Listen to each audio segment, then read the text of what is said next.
বাবা। দুই অক্ষরের এই নামটি উচ্চারিত হলেই যে কোনো সন্তানের হৃদয়ে জেগে ওঠে শ্রদ্ধা, ভালোবাসা ও কৃতজ্ঞতার অনুভূতি। একজন সন্তানের জীবনে বাবার অবদান বলে শেষ করা যাবে না। বাবা অনেকটা মোমবাতির আলো, যে নিজে জ্বলে পরিবারকে আলোকিত করে। অনেকেই বাবার আত্মত্যাগ বুঝতে পারেন, আবার অনেকে বাবার এই আত্মত্যাগ বুঝতে সক্ষম হয় না। যে কোনো কঠিন পরিস্থিতিতে বাবা আমাদের আগলে রাখেন। সন্তানের জন্য নিজের জীবনের ঝুঁকি নিতেও পিছু হন না। বাবার বাহিরের রূপটা যতটা না শক্ত, ভিতরের অংশটা ততটাই নরম। সন্তানের বিপদে বাবা বর্মের মতো সামনে এসে দাঁড়ান। বাবা মানে সব অন্ধকার দূর করে ঘুরের আলো দেখা। বাবা মানে ভালোবাসি না বলেও জেনে নিঃস্বার্থভাবে সারা জীবন ভালোবেসে যান, তিনিই হলেন বাবা। বাবারা হাসেন না, তারা পরিবারের মুখে হাসি ফোটায়।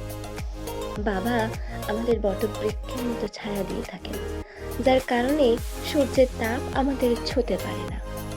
আমরা যখন আমাদের বাবার কাছে কিছু চাই, সেই চাওয়া পূরণ করতে তিনি 10 জন মানুষের কাছে মাথা নিচু করতে একবারও চিন্তা করেন না। সব প্রত্যাশা পূরণের অপর নাম বাবা।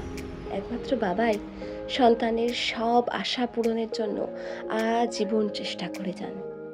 দুনিয়ার সব কিছু বদলাতে পারে, কিন্তু বাবার ভালোবাসা কখনো বদলাবে না। বাবা মানে শত শাসন সত্ত্বেও এক নিবিড় ভালোবাসা। পিতার গুরুত্ব সেই সন্তানের কাছে জানুন যে কখনো পিতার ভালোবাসা পায়নি। বিশ্বের সবচেয়ে অসম্ভব দুটি কাজ হলো মায়ের মমতা এবং বাবার দক্ষতা খুঁজে বের করা।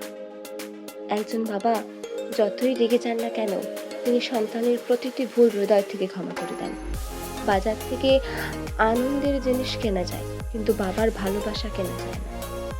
আপনি পাল্টাতে পারেন, কিন্তু আপনার বাবার ভালোবাসা কখনোই পাল্টাবে না। একজন বাবা তার সন্তানের জন্য কতটা অবদান রেখে যায়, তার হিসেব কেউ কখনো দিতে পারবে না।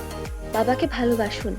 আজ হয়তো তার সক্ষমতা আছে, তিনি আপনাকে আগলে রেখেছেন, কিন্তু তার দুঃসময়ে আমাদের উচিত তার পাশে থাকা, তার সেবা করা। কারণ স্বার্থ ছাড়া কেউ যদি আমাদের ভালোবাসেন, তিনি হলেন বাবা।